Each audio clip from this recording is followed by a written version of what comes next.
5 seconds.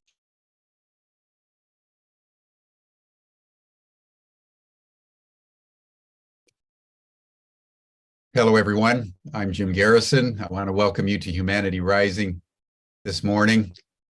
Because of the flooding and the incessant rains that are happening here in California, the internet is too dicey for me to turn on my video and still have a clear audio. So I want to just welcome you with my voice. Thank you all for joining us wherever you are around the world. We are embarking this week on a journey into apology, a theme that was inspired by FWII, formerly known as Eve Ensler, in her book Apology, which was a New York Times bestseller several years ago, in which she talked about the need in our time to deeply understand that we are all suffering because we're all causing wounds one way or another to ourselves, to each other, and to the earth. And that the most appropriate posture for all of us is simply at this time of reckoning to apologize. Some of us need apologies.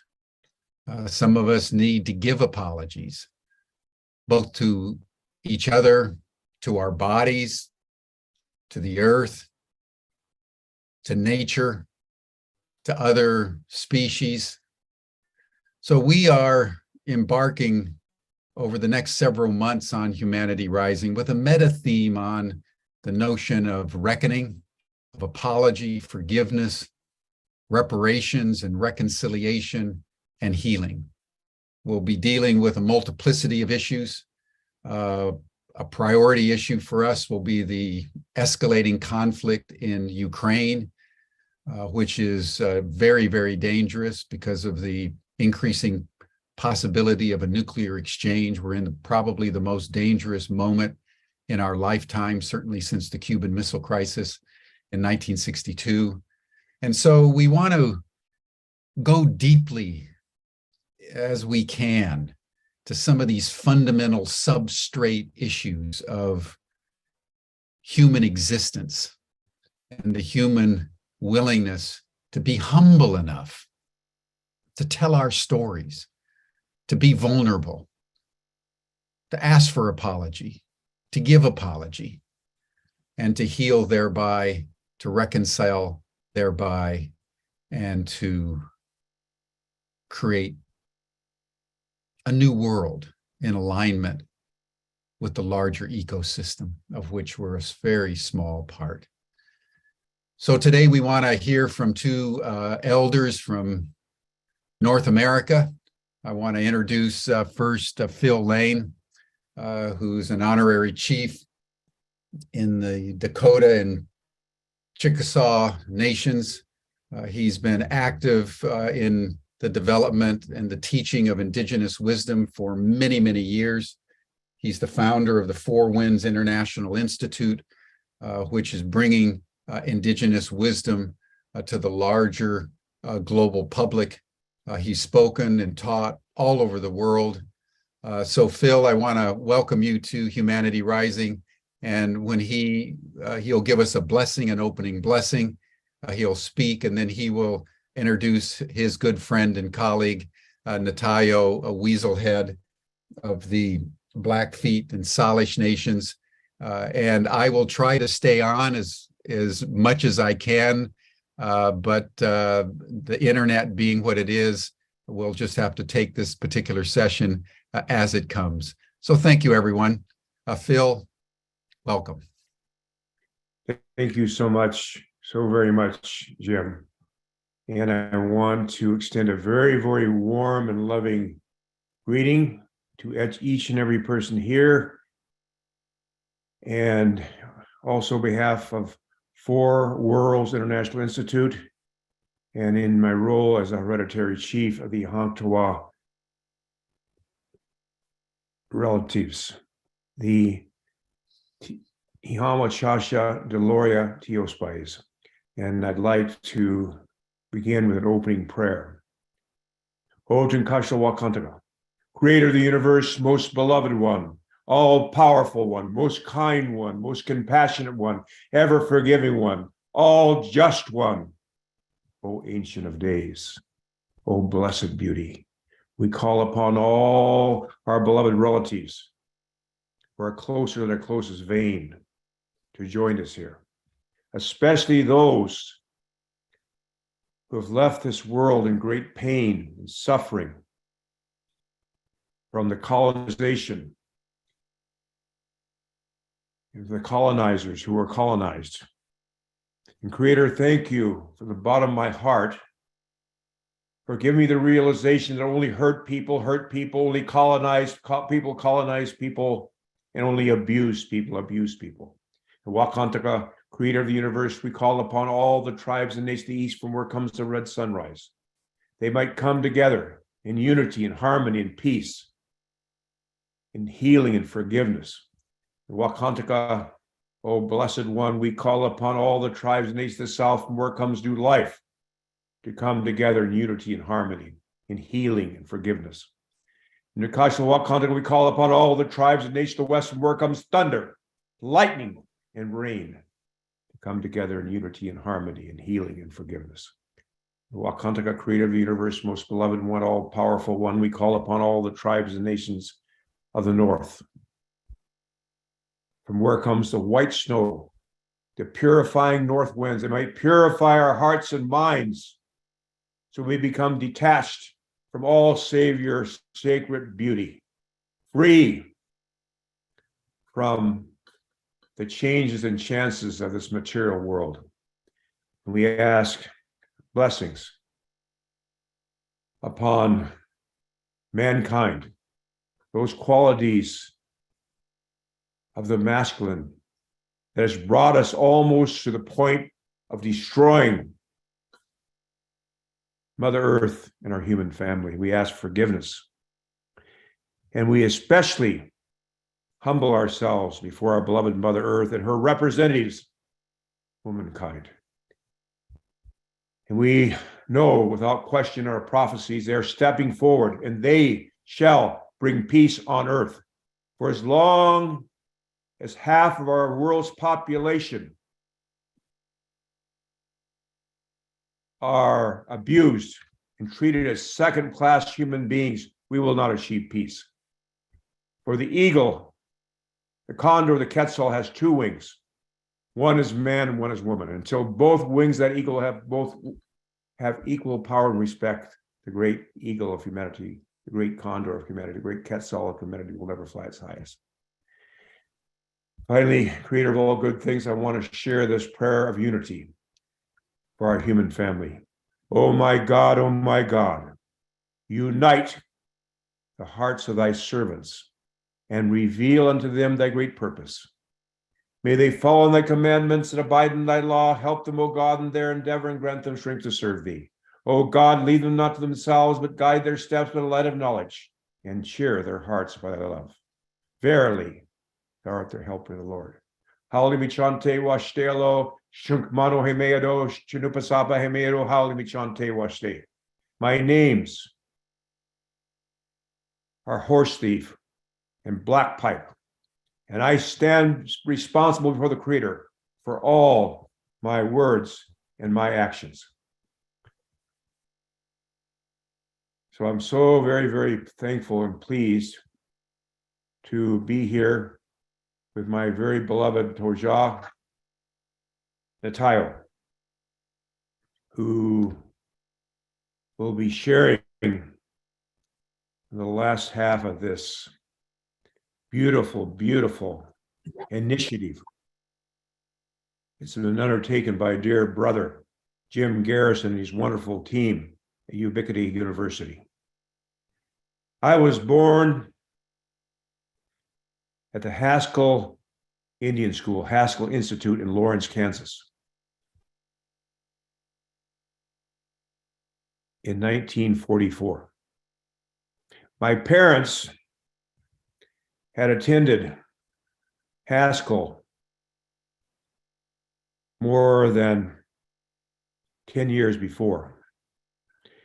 Haskell was set up to bring together the leadership children of indigenous tribes and nations across the United States, with the purpose of stripping us of our culture and language and to integrate us into the colonial system that was brought here across the Americas. And as you can see, they weren't very successful. In fact, we've become stronger and stronger than ever. And my father always said, when he saw my mother arrive at the school at 13 years old, my father arrived at 12. He was 17 at the time. And of course, we didn't have any romance there. In fact, he said a few times they had a dance. He said it almost had a big ruler between you, couldn't hardly even look at each other. But he said, as soon as he saw my mother, he said, that's the woman, son, I'm going to marry. That's what he said to himself. And sure enough, 10 years later, as our tradition was, not for the woman to give the dowry, but for the man to demonstrate they had the capacity to provide for their beloved ones. And so he came back with $2,000 he saved. He got a degree from the university, Oregon State University. Took him 5 years instead of 4 years because of the education at Haskell was really about advancing people to higher education. It was kind of just to provide an education enough for them to go back and colonize their own communities. And so that was in 1943. And sure enough, 9 months later, I arrived in the world.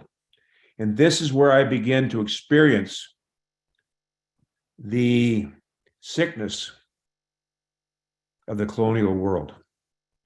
My mother was there at Haskell. My father was in the military, serving the Navy, and he was there praying, he said, the day I was born, July 3rd, 1944. And my mother was living there with my grandmother, my Chickasaw grandmother, who took care of the mailroom, and my aunt, Mar, who worked there as a secretary. So the first thing that happened was we, of course, at that time had been stripped primarily, they're still there, of our own healers who knew about all things. We lived without prisons. We lived without old folks' homes. We lived without medical doctors, and yet we were always very successful at childbirth. In fact, for the Dakotas, a woman actually went out by herself because the having a child was so sacred. It was between her and the Creator, and they would give birth by themselves. That's how strong the indigenous women were in living in a natural world where everybody got up before sunrise and bathed every day. Even in the winters, they would break through the ice and take newly born babies and begin dipping them in that cold water to strengthen them for their lives. Instead, we've been replaced. Our sacred teachers have been replaced by medical doctors who lived here. Like this elder told me, he said, grandson, you're never going to solve all the issues before you solely through the intellect, because for every problem the intellect solves, it creates 10 more. It's not until you open your heart and the tears flow that you begin to understand and dissolve the states of consciousness through the tears, through the emotions. that the intellect can never get out of by itself. He said at that time, the longest road in the world is from here to here. And so what had happened was, and I've learned to forgive this doctor in ceremonies and prayers, but he, of course, trusted the same as my mother was trusting when he was born in that system.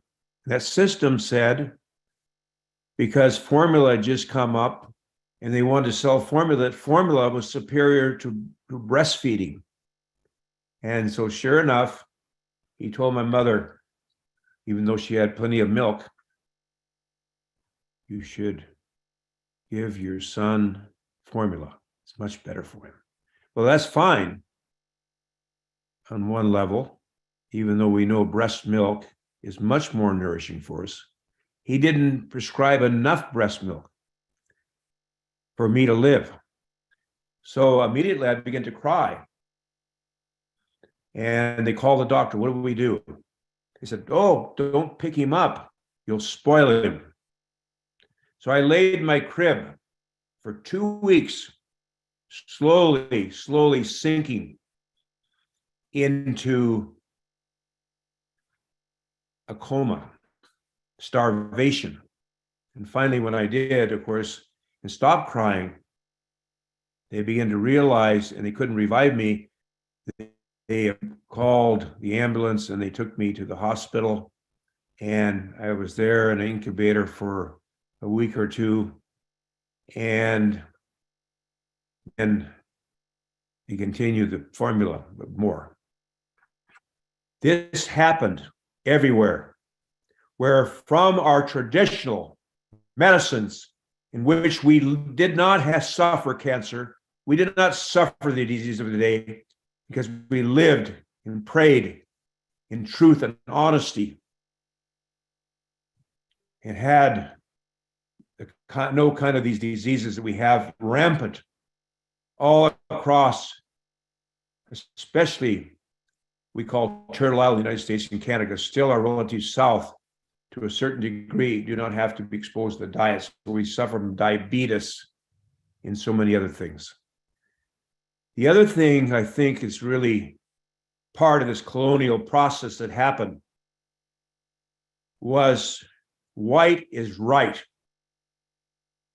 Therefore, they would define, especially in the United States of America, a human being by what degree of native blood you had. So my parents are called half-breeds. And my two grandfathers,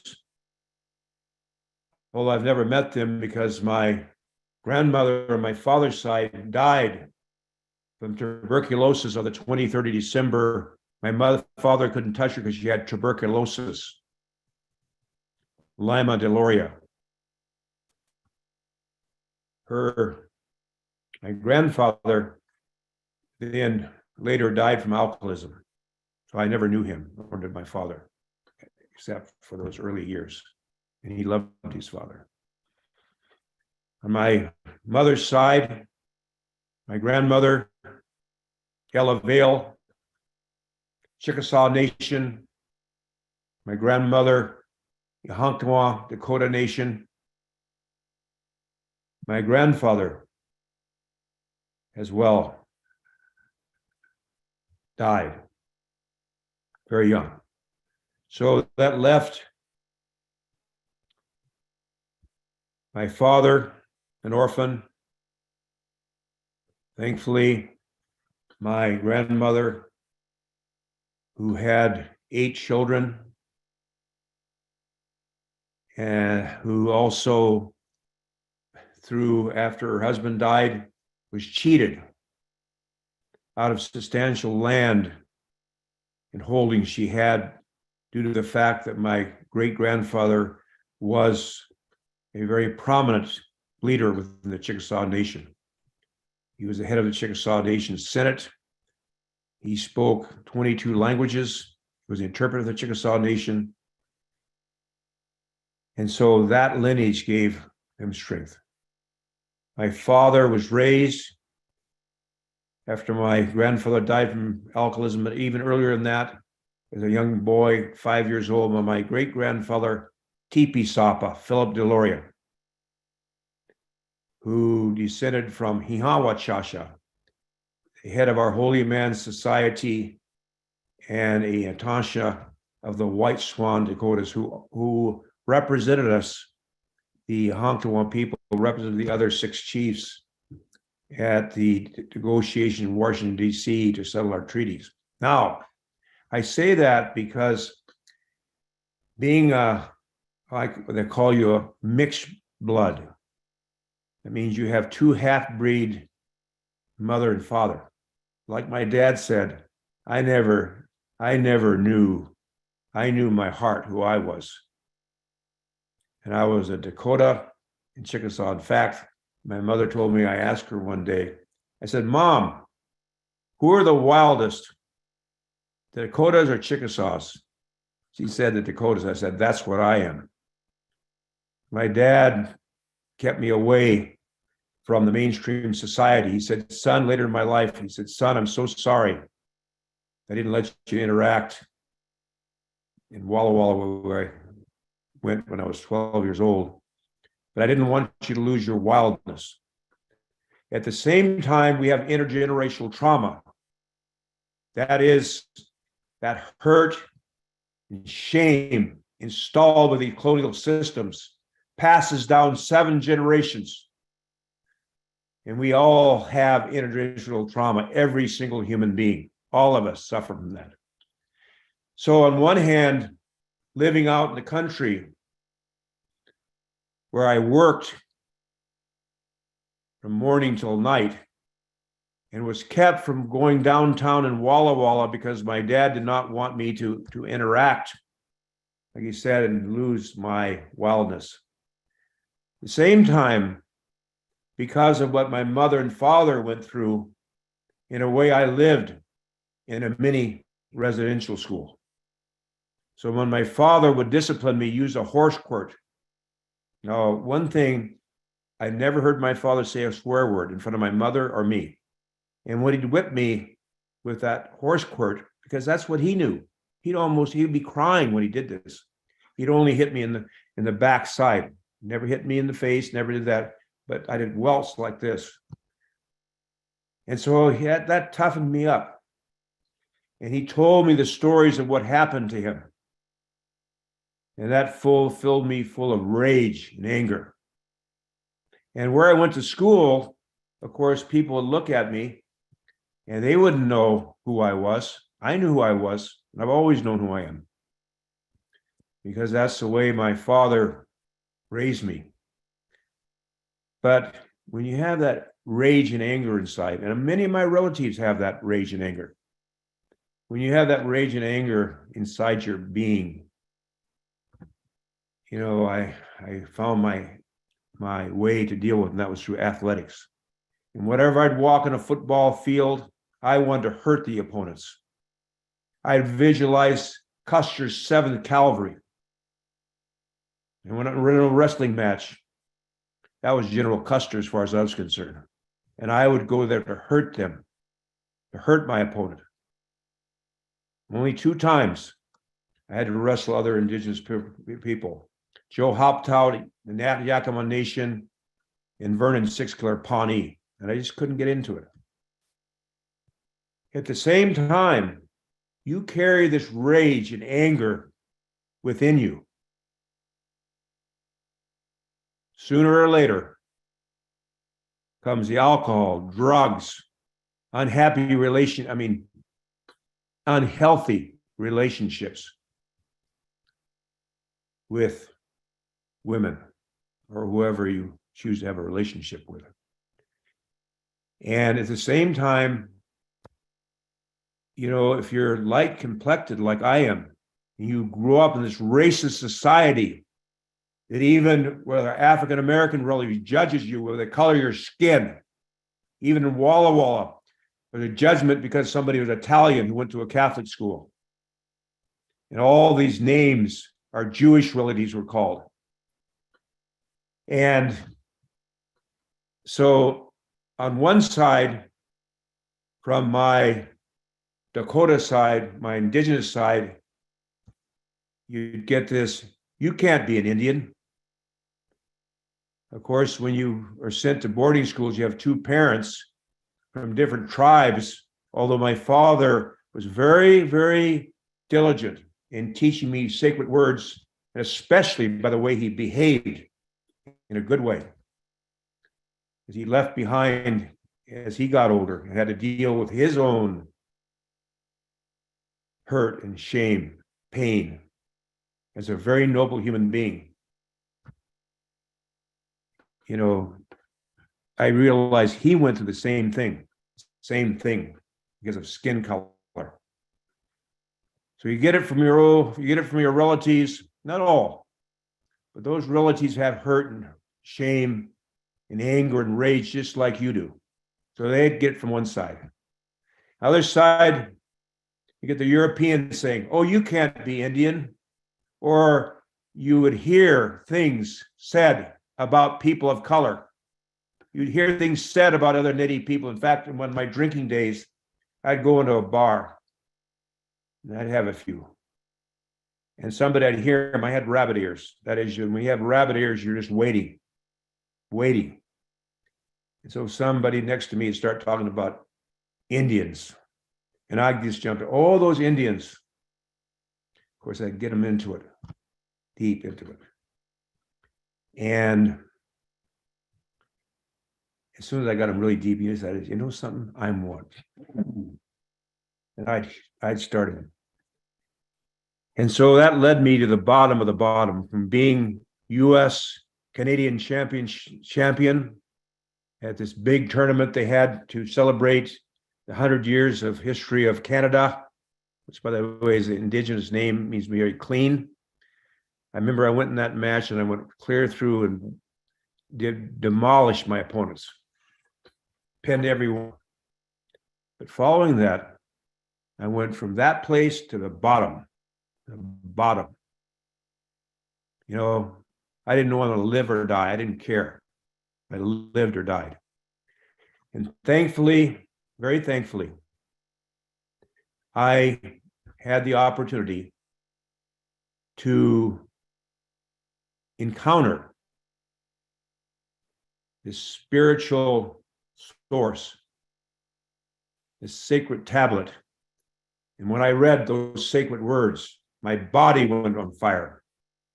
It felt like sheets and sheets of hurt and pain. And after a period of 9 months of healing, I was able to leave behind the alcoholism, drug abuse, and swore I wouldn't fight another human being, because I also would like to street fight when the opportunity came. And there's more to the story, but I want to say this.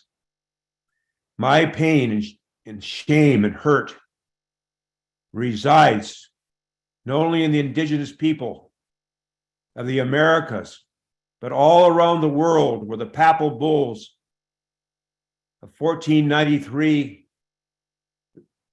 to almost into the 1500s that essentially made everybody who is not, quote unquote, a Christian, and I can't use that word, they call it churchianity, because no Christian would treat other human beings, as it still goes on in the Ukraine and Russia and everywhere in the world, including Africa, Asia, the Pacific Islands.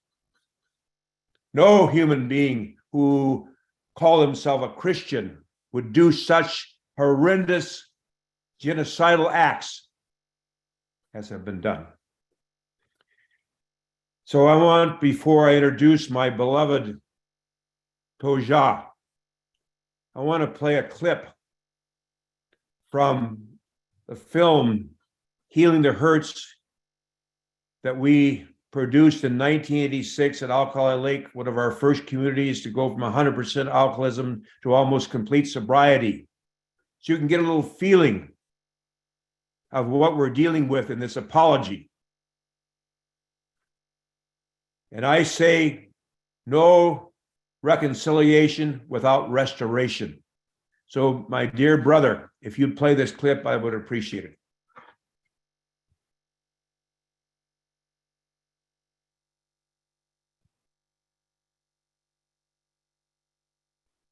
If you can see hope, you can see an alternative to what it is that's going on. It will move people to change, to change the face of the earth. Our purpose here is not to hurt anybody or anything. Rather, our purpose here is to completely free ourselves from the hurt and shame that binds us so we can go on to the incredible potentialities and vision of the future. It's a day-by-day process of getting that out. Because until we cleanse our own heart and mind of this hurt that we've gone through, how can we really see what true reality is about? You know, it's like we've almost got like some covering on our lens of our soul. So we've got to clean the mirror of our soul so it can reflect the divine reality of the Creator. And I think the more we're able to reflect that divine reality, of course, the less and less need we have for things outside of us give us happiness. And then we ourselves become a reflection of the Creator's love. My brother, if you're ready, do a little work. My brother here. The reason I say you kind of look like you stripped down for action. Maybe just to talk a little bit about, just begin talking about some of these feelings that you've had to carry with you and what's happening down here. Just talk to it a little bit. And it just, the strappings that I got and the beatings to this day, I don't know what they were for. Especially this one beating up in the dormitory by Brother Samson, throwing me around. I still try to figure it out today why. It was the most painful thing. I think that's one thing that keeps flashing in my mind about God, how is I really don't know why.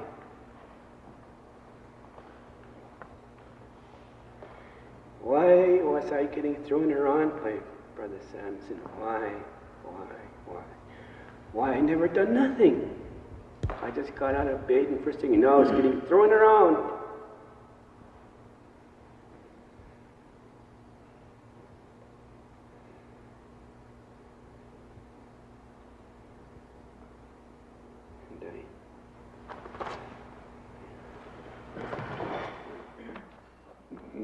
Phil called Father Frank Salmon up to the front to stand in as a symbol of the church for Jerry. I was brought up by my grandparents, my mother, to love no matter what people done to me. I always got to think of every way I'm going to make that person happy when they're coming towards me. And it was hard, especially when I see Frank saying Mass or having a service at the funeral, I get mad. And I'm supposed to say, I'm sorry to you guys for hating you. I'm supposed to say, I'm sorry. How can I say I'm sorry when they haven't made any amendments to me and the people at home that are suffering from the things that we had to go through? Why? I'm going to call my grandfather to be with me. I need strength.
I'm supposed to say I'm sorry. Why?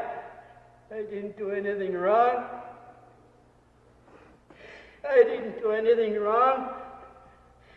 My age was there for a reason.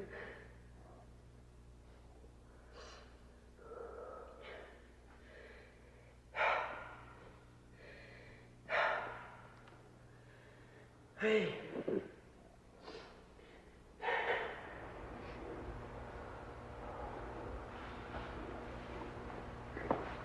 Thanks for being my brother, Frank.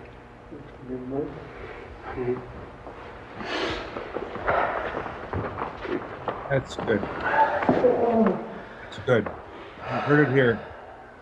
You can turn it off here. I guess Brother, you can turn it off here. question. There we go. Now, anyone wants to see that full video that set off the entire residential school healing movement here in Canada in 1986, you can find it on Vimeo under Healing the Hurts Uncut. Now I have the great honor, great honor to introduce one of the great seventh generation leaders who has gone through way more than myself, because it's our indigenous women who have suffered not just as indigenous women from the colonialism, but also because they're women. And I want to finally say the greatest challenge that our indigenous peoples have in our communities is our own disunity, our own lateral violence, because when you don't feel you're a full human being, and you're ashamed of who you are, how do you think you treat others who look like you? So I want to uplift my Toja, and I'm going to excuse myself here shortly. I'm honored to go and facilitate the opening ceremonies for the Martin Luther King Convergence. And so why don't you bring her on? Toja? Ah, there you are. Toja, I love you. I cherish you from the bottom of my soul. Please look forward to hearing, and then I'll hear when I get back to look at the recording, the incredible journey you've been through. Haulimi chante washtelo, shuk marohe medo, chinupasapa medo, haulimi chante washte. Aho. Thank you, Uncle Phil. Thank you so much. And thank you to Jim for providing this beautiful space for us to be here all today together. And my name is Natayo Weaselhead. My Blackfeet name is Niteki Stipinyak, which is One Spot Woman. I live here in Missoula, Montana. I am from the Flathead Indian Reservation. And I wanted to talk to you today just about my experience growing up as a Native woman and being adopted outside of my tribe.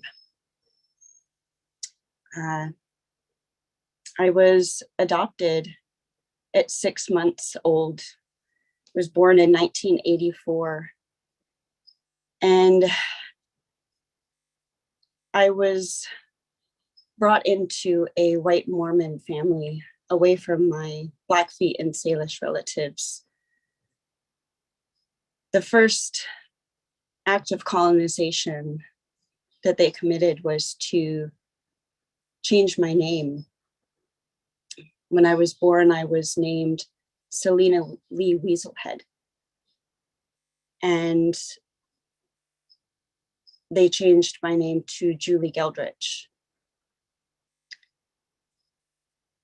I I grew up in a small town with my family, and there was immediately a sense of loss of identity and disconnection, to where I did not fit in with my surroundings.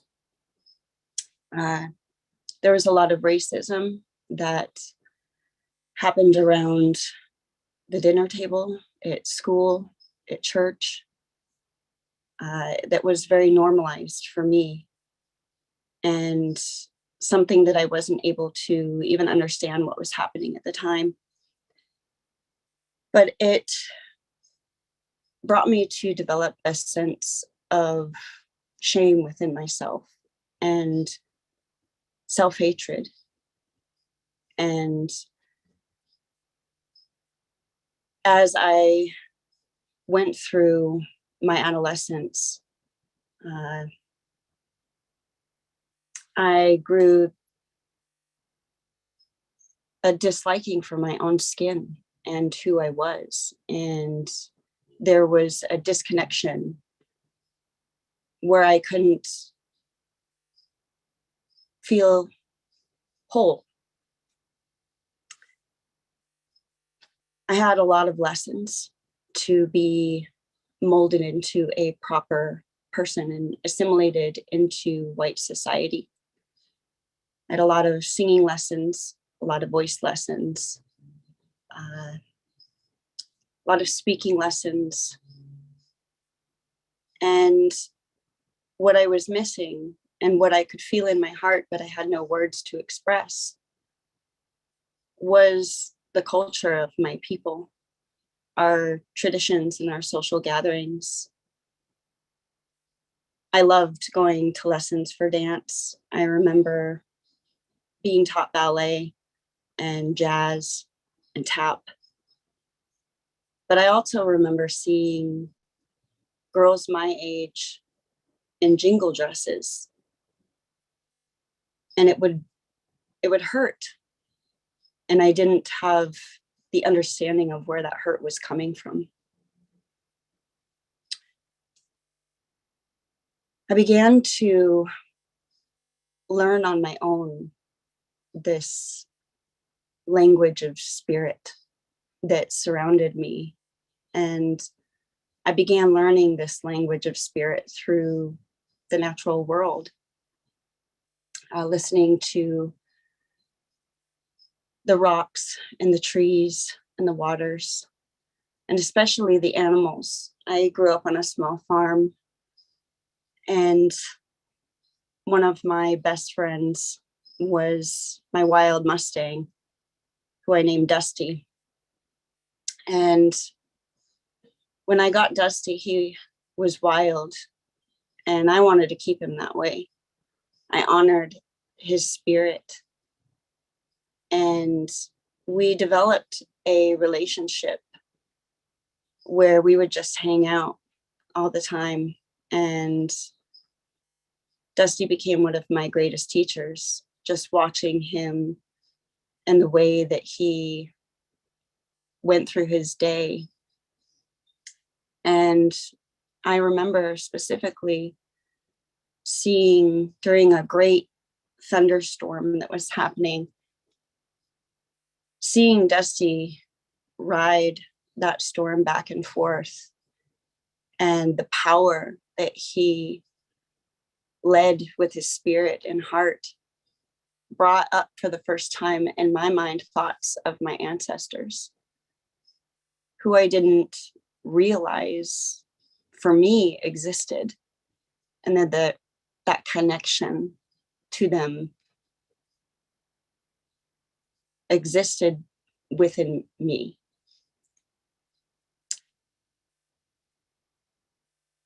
And so what I have come to understand is that they were speaking to me in different ways. I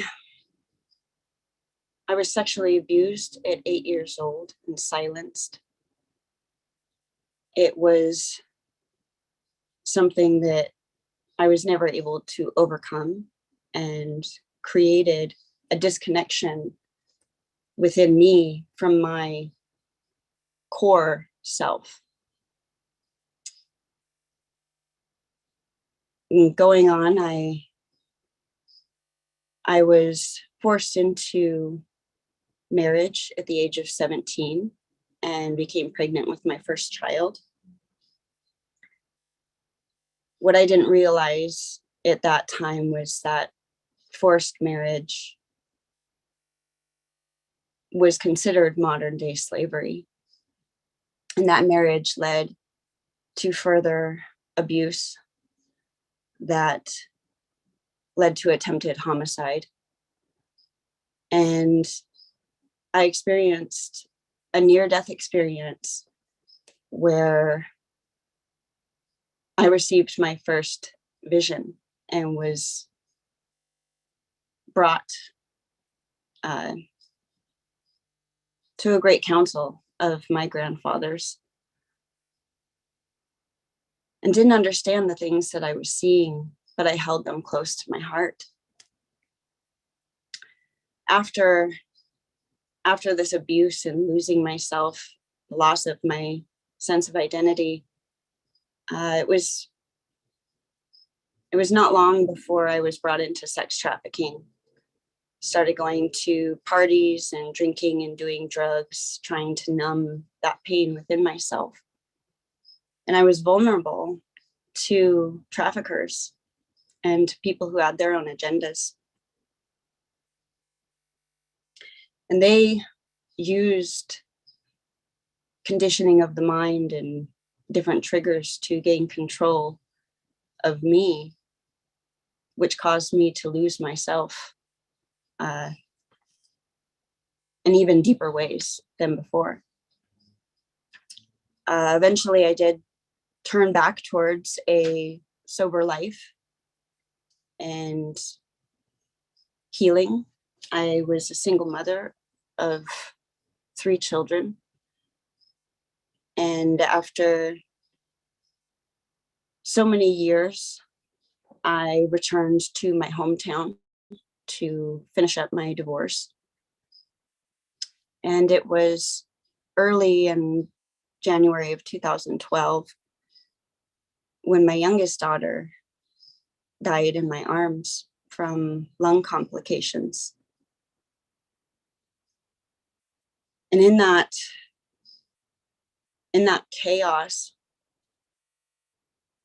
being so disconnected from our traditions and our culture left me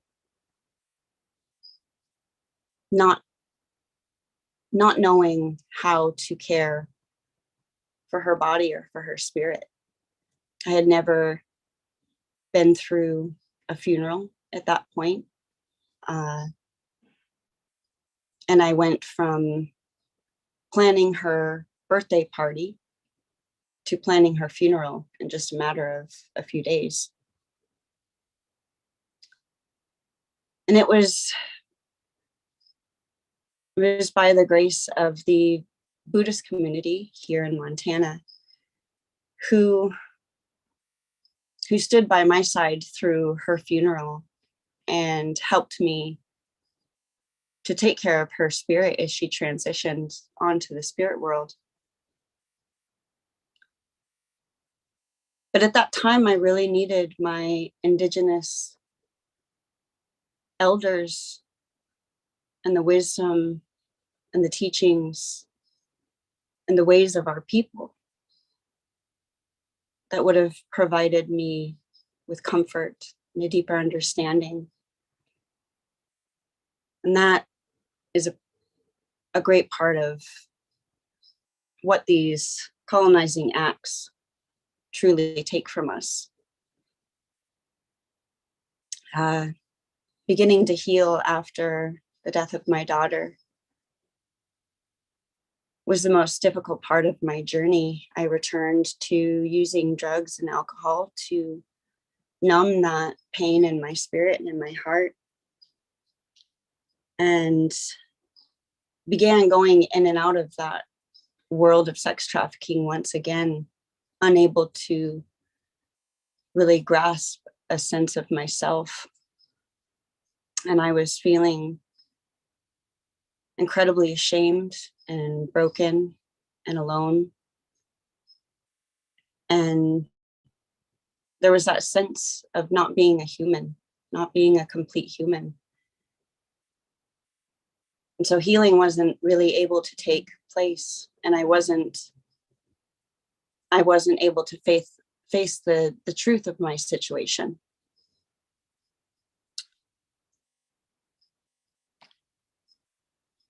I ended up having an opportunity to be brought into sweat lodge ceremony for the first time once I began to seek my Blackfeet connection.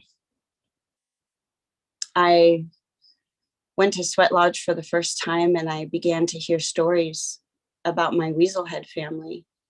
And growing up, I had heard stories about my family, but they were all so negative. There was not a kind word. They were liars. They were horrible. They were drunks. They were mean. And in these stories that I began to hear in my adulthood, they were beautiful, spiritual. They were humorous. And they lived spiritual lives, many of them. I started hearing from other elders that being a Weaselhead, I come from chiefs. And that moved me so deeply. It helped to deconstruct that shame I had been carrying for so long. I was able to hear the messages and the teachings of our people for the first time in that lodge. And it taught me how to maintain a spiritual connection with my daughter by walking closely with spirit. And that became for me my goal and my focus of my heart. My heart's intention was to just be able to mother my daughter and mother my living children and be able to walk in that way with one foot in this living world and one foot in the spiritual world. So I began to really seek out my relatives and make those connections available to myself. But I was still struggling a lot with my mental health, with sobriety, and with dissociation. And even meeting my relatives became a difficult task because I didn't know quite who to meet or how to meet them or how to create bonds that would last. There's so much of those bonding experiences should have taken place in childhood. And that was all missed. And so I look today at what is needed, and I see the need for spaces where we can create those bonds and where people who have missed learning their languages and hearing the teachings and the creation stories and the songs and learning how to dance, where they can go and have that made available to them. And I knew on my healing journey, following my heart was key. And I began to cleanse my life of people, of places, no longer going to parties and bars, cleansing my thoughts and my habits, and really paying attention to the guidance and the messages of my ancestors. And I received a lot of these messages in my dreams, and my dreams became very special to me. And along with learning the language of spirit, I wanted to learn the language of my dreams. I remember one dream where I was traveling through hell in order to help someone who had become lost in the tunnels. And throughout the dream, I made my way and I was gathering different tools. And my realization was that these tools were for our heart. And they were different. It was things like a compass, but it would show the way of the heart. And at the end of the dream, I came to a place where I was just trying to find rest. And I noticed a coldness growing, and it made my whole entire being cold. And I realized it was coming from my heart, and that those medicines that I had been collecting were to protect my heart, and that I needed to call on my ancestors, and I needed to pray hard so that that ice would not freeze my heart. And I went forward from that dream, paying attention to these messages, and I sought out teachings of the heart at that time. And it led me to an elder in Greenland, Anagok, who taught the lessons of melting the ice of the heart. And I cherished those teachings. And around that same time, it's about 2018, Uncle Phil started to bring me into circles more and more. And I began to go to just attend events online with Uncle Phil and learning from people that he brought and made connections with. And for the first time, I was hearing indigenous and traditional teachings, not from my own people, but from people and cultures from around the world, which was very special to me.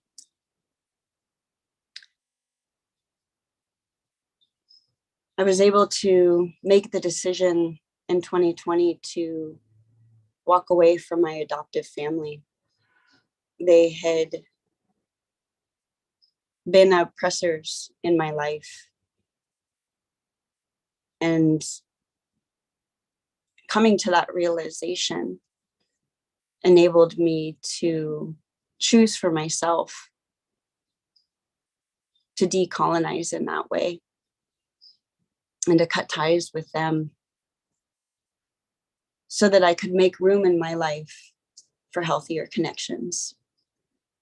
My first act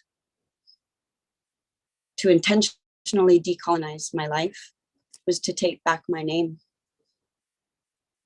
And so I changed my name from Julie Geldrich and chose the name Natayo Weaselhead.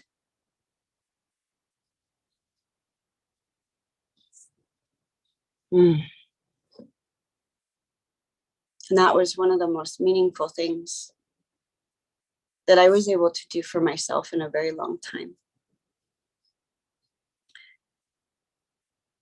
I made more connections with people from my tribe and my community that I had been disconnected from. I started creating bonds with elders, going to a local sweat lodge and mending my relationship with Creator. I changed my language from using God to Creator, and was able to work on that relationship after the death of my daughter and feeling the lack of Creator in my life.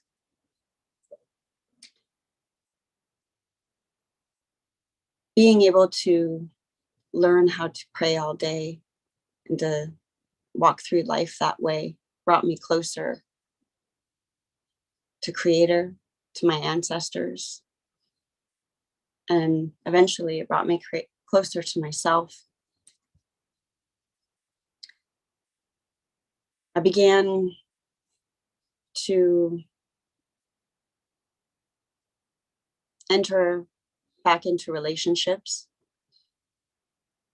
I began dating a Blackfeet man, and I felt really good that he served his people.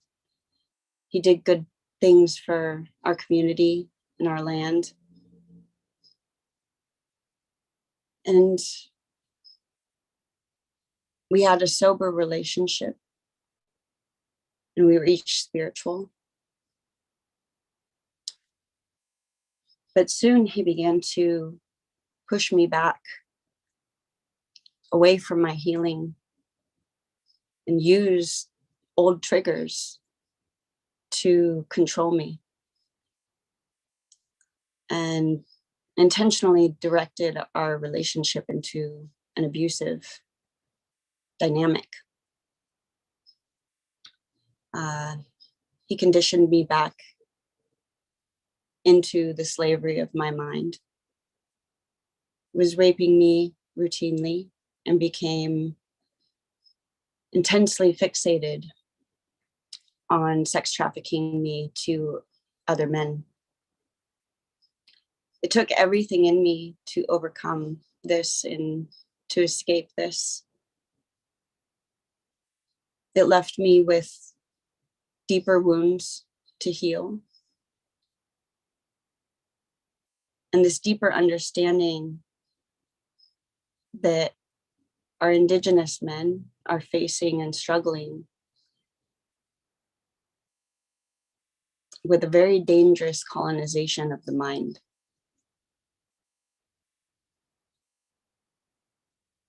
And that women's issues are men's issues.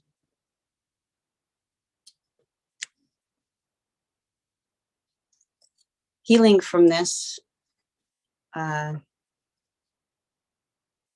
is all fresh for me.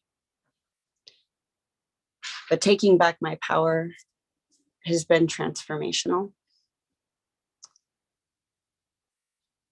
Learning to break my silence and use my voice in good ways. Getting justice for myself and having the ability to ask for help and support and guidance. I was able to take a look honestly at my life for the first time, be honest with myself about my own experience in sex trafficking. So I was brought into sex trafficking and was in and out for the greater part of 15 years. And at that time, without facing it as sex trafficking, I called it all other kinds of things. The closest was calling it sex work. And that gave me the idea that I had control or choice. But really taking a look at it enabled me to be honest about the help that I really needed. And it gave me the opportunity to ask for that help and receive it. And I've always felt in my heart that Creator's design is perfection. And I knew that I needed my elders and their guidance in order for healing to really take place. So I finally was ready to reach out, and I ended up reaching out to Uncle Phil for support and for prayers. And immediately he responded by setting up a support group for me and making plans to meet with me in Nebraska for a healing ceremony. And this provided an incredible opportunity for me for healing to take place through ceremonies and medicines and building connections with the people that I was able to meet there, new friends, and a beautiful community that we have. The first person to greet me in Nebraska when I arrived was the elder whose teachings that I had sought, Anagok from Greenland. And I remember pulling up in the car and seeing him walking towards me, and he opened the door and greeted me and gave me this big hug. And in that moment, that understanding of Creator's design as perfection really landed home for me. I was able to spend time with Anagok, share stories, listen to his stories, and bond with him there. And he eventually decided to adopt me as his new daughter. So he now calls me Panitak, his new daughter, and I call him Atata, my father. And on my path, for me, that is such a precious gift.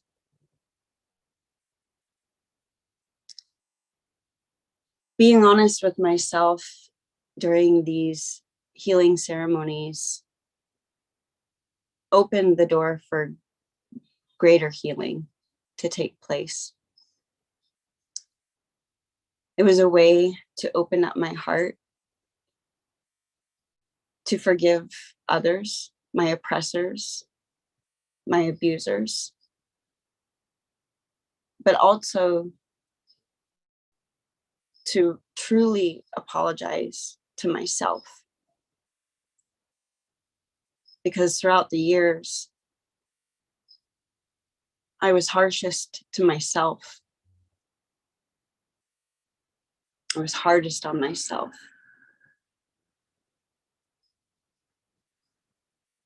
So really being able to have a space like that provided to apologize to myself, to forgive myself, to forgive others.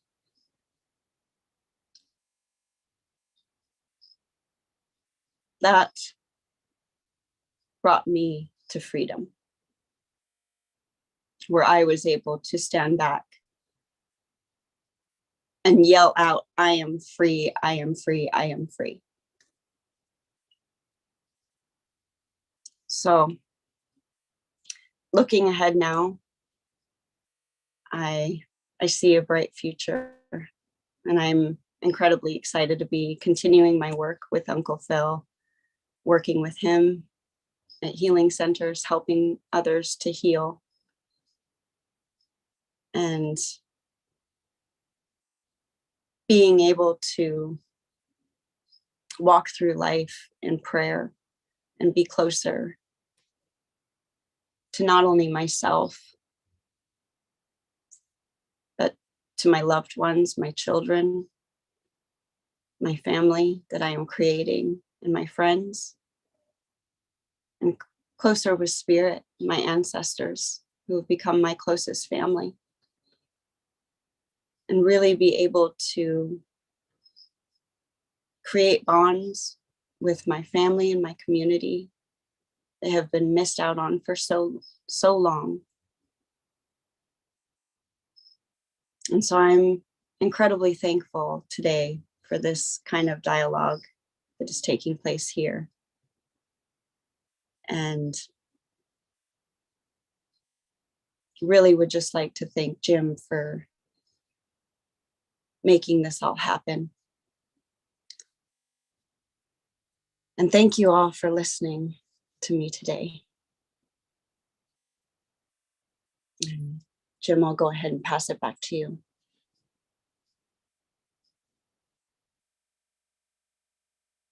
Oh, so much.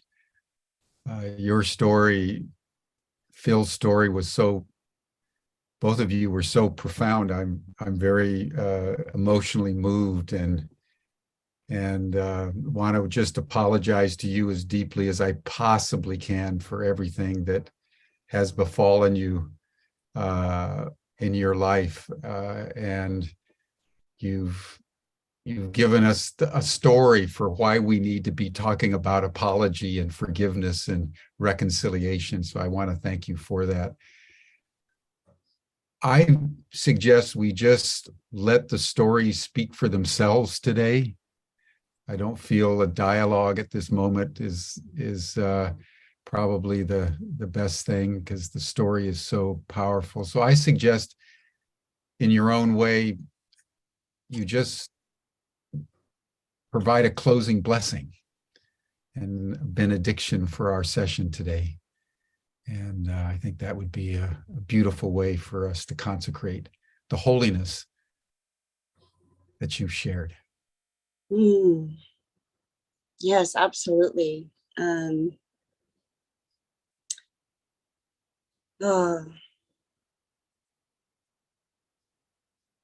would like to pray with gratitude. Ayo ishtapatapi, ayo napinatosi.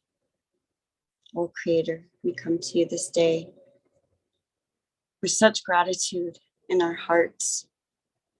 So thankful for this day, being able to be here this day, in this world, in this life, with our beautiful relatives that we walk with on this Mother Earth. I'm so thankful, Creator, for the beautiful life you've provided here for us, for the waters and the animals and the trees, for all the beings that are here. I'm grateful, Creator, for our ancestors and for the guidance that we receive in our dreams and messages. I pray, Creator, that you are with us in our hearts. And I pray that as we go through our day, we are able to give all of our troubles and our worries and hand them over to you and put down that weight and cleanse that.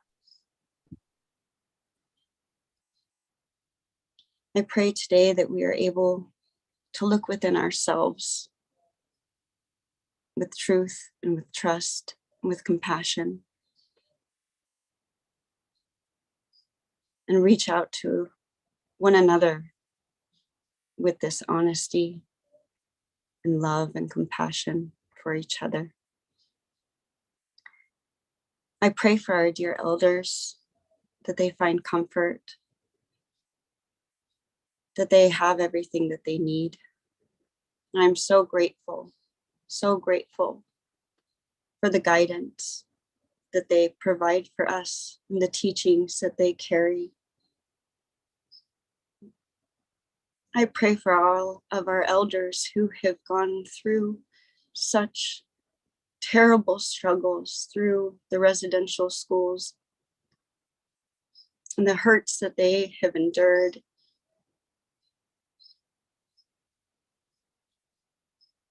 Everything that was taken from them. And I pray that they are able to overcome that within their hearts and feel peace and healing and love. I pray that we are able to walk through this life in a good way, and that you are with us.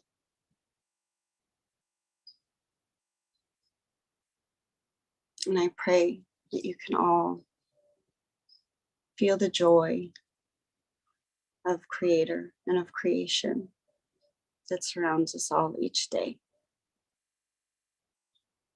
And I thank you all for being here.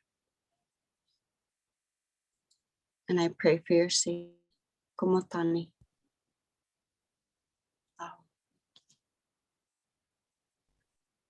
Oh, bless you, Natalia. Bless you. Deep blessings from us all. That'll bring our session to a close, everyone, as we deepen our awareness of the gravity of our global situation and all the wounds and the trauma and the hurt that we've caused.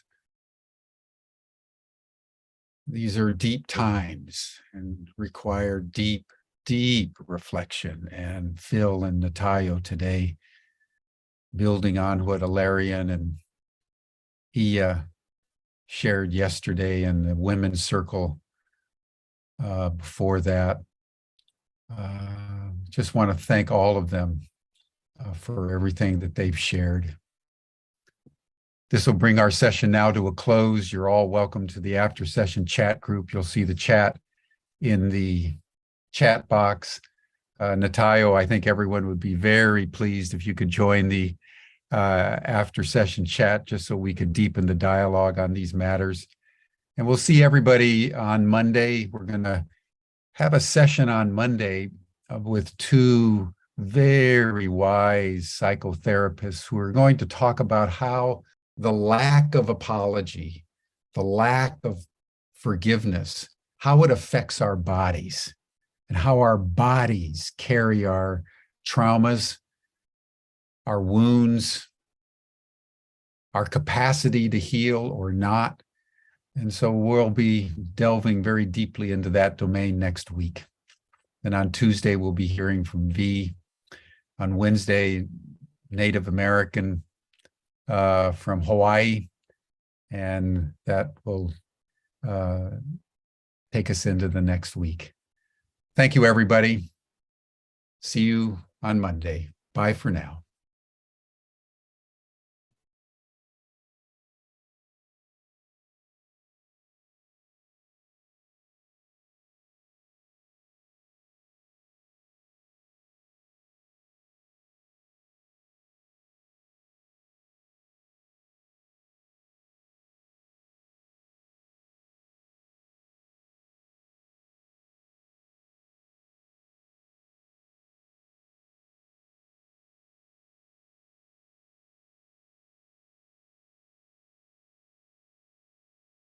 Jim, I can't hear you. Are you saying something?